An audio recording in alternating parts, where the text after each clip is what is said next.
ہندا کیسے مسلمان ہوئی جا کے تاریخ میں پڑھیے گا. ایک تاریخی واقعہ اس طرح سے ملتا ہے کہ اپنے چہرے پر نقاب ڈال کر آئی، یہ سمجھانے کے اور بتلانے کے لیے، یہ ظاہر کرنے کے لیے جیسے محمد کو بتانا چلے کہ میں کون ہوں. جس کے وسیع کی ذوالفقار نسلوں پہ دیکھ لے. ایک سوال ایک محترم نے کل کیا، اس کا مجھے اشارہ بھی اور جواب بھی دینا تھا. وہ یہ کہ حضرت جب آپ یہ کہہ رہے تھے کہ حضور تک احد میں وہ اتنا قریب پہنچ گئے تھے کہ وہ پتھر بھی پھینک رہے تھے اور ان کے نیزے بالکل قریب تھے حضور کے، تو حضور نے اپنی تلوار کیوں نہیں چلائی؟ حضور کے پاس تلوار ہے نا، تو تلوار کیوں نہیں چلائی؟ بس عزیزوں، اس کا مختصر جواب یہ ہے کہ رحمت ہاتھ روک رہی ہے کہ وہ پتھر بھی پھینک رہے ہیں، تلوار نہ چلاؤ. رسالت پیر روک رہی ہے کہ میدان چھوڑ کے نہ جاؤ. لہذا حضور کھڑے بھی رہے، پتھر بھی کھاتے رہے. رحمت للعالمین کی رحمت اس بات کی اجازت نہیں دیتی کہ حضور تلوار چلائیں کسی پہ. یہ کردار ہے مصطفیٰ صلی اللہ علیہ وآلہ وسلم. لوگ ہم سے کہتے ہیں کہ تم علی کی بات کرتے ہو، بس علی کے بارے میں پڑھتے ہو، اللہم صلی علی محمد وآل محمد. ارے آپ میدان میں اتنا رکیے تو صحیح کہ ہم آپ کو محمد بھی دکھلائیں کہ کیا.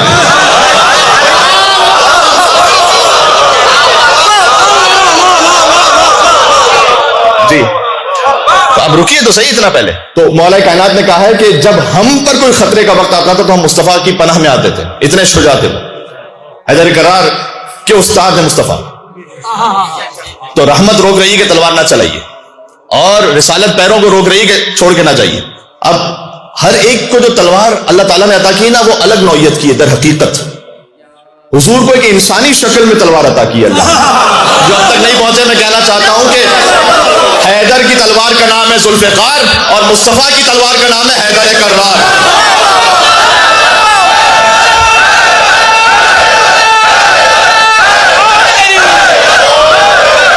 بھائی علی سے بغض تو سمجھ میں آ رہا ہے نا، علی سے حسد کی وجہ سمجھ میں آ رہی ہے کہ نہیں؟ بس موضوع یہی پہنچانا ہے. تو اب جب وہ ہند آئی ہے تو وہ پہلے نقاب کو رکھ کر آئی، اور جب سامنے کلمہ پڑھ لیا حضور کے تو نقاب اتار کر تمسخر کے ساتھ ہنسنے لگی. یہ تاریخ بعض تاریخوں میں حضور نے مہدور الدم قرار دیا. خیر، ایک تاریخ یوں بھی کہتی ہے کہ جب وہ آئی ہے بظاہر اسلام قبول کرنے کے لیے، حضور نے کہا تم زنا نہیں کرو گی، چوری نہیں کرو گی. حضور کیوں کہہ رہے ہیں کسی کو؟ تم اپنی اولاد کو قتل نہیں کرو گی، یعنی بیٹیوں کو زندہ دفن نہیں کرو گی. تو سامنے سے اس نے پلٹ کر کہا کہ ہم نے تو اپنی اولادوں کو پالا تھا، تم نے بدر میں مار دیا. حضور نے کہا کہ میں نے نہیں مارا، یہ اللہ نے مارا.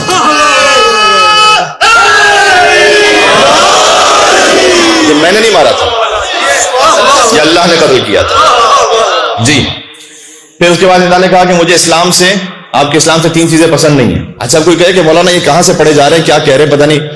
یہ جا کے تاریخ مدینہ دمشق اپنے اساکر کی کتاب دیکھ لیجیے گا، جلد نمبر 70 صفحہ نمبر 182. ٹھیک ہے نا، پھر سے کہہ دو، جلد نمبر 70 صفحہ نمبر والیوم 70 پیج 182 ابن اساکر. اس نے لکھا وہاں پر، اہل سنت رائٹر ہے، اس نے لکھا کہ ہندا نے کہا کہ مجھے 3 چیزیں پسند نہیں ہیں آپ کے اسلام میں. پہلا، رکوع پسند نہیں ہے مجھے. دوسرا، سر پر چادر ڈالنا پسند نہیں ہے. تیسرا، یہ جو کالا غلام کعبے پہ چڑھ کے چیختا رہتا ہے پسند نہیں ہے، یعنی بلال جو اذان دیتا ہے، یہ پسند نہیں مجھے. حضور نے کہا رکوع کے بغیر نماز ہوتی نہیں، رکن نماز ہے. یہ چادر اللہ نے حجاب کے لیے رکھی ہے. جملہ تو ذرا سخت ہو جائے گا، لیکن میں بہت ادب احترام سے اپنی ماؤں بہنوں سے کہنا چاہتا ہوں، جو اپنے سر پر چادر لینے کو تیار نہ ہو تو یہ کہا کس نے تھا، ذرا تاریخ میں دیکھ لیجیے. یہ میں امام بارگاہ کی بات نہیں کر رہا تھا. امام بارگاہ میں تو ہر ایک چادر پہن کے آ جاتا ہے.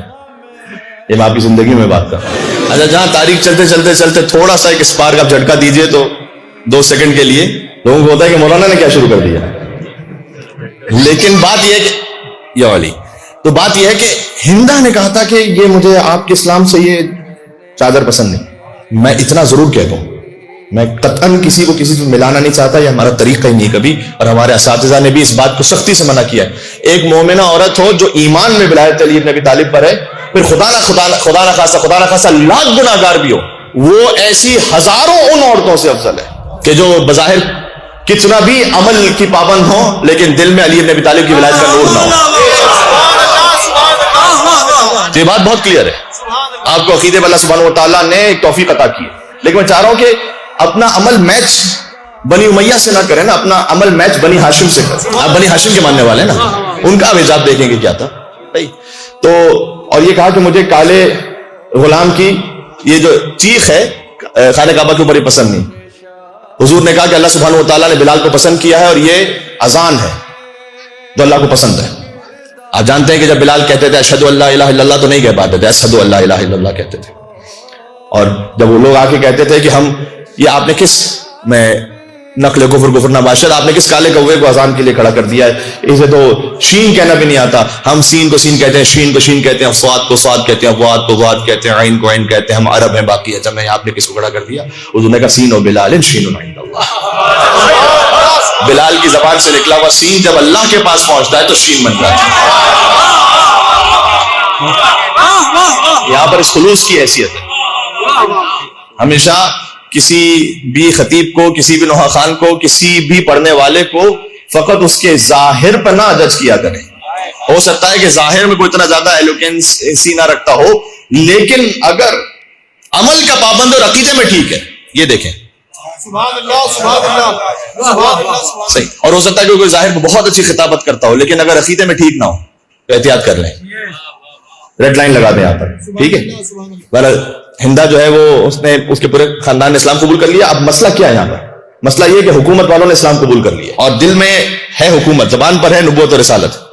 اور مشکل یہ ہے کہ یہ 8 ہجری کا واقعہ ہے اور رسول اللہ کے وصال کے 7 یا احتیاطاً کہوں 8 سال کے اندر 18 ہجری میں اب یہی خاندان حکومت پر ہے.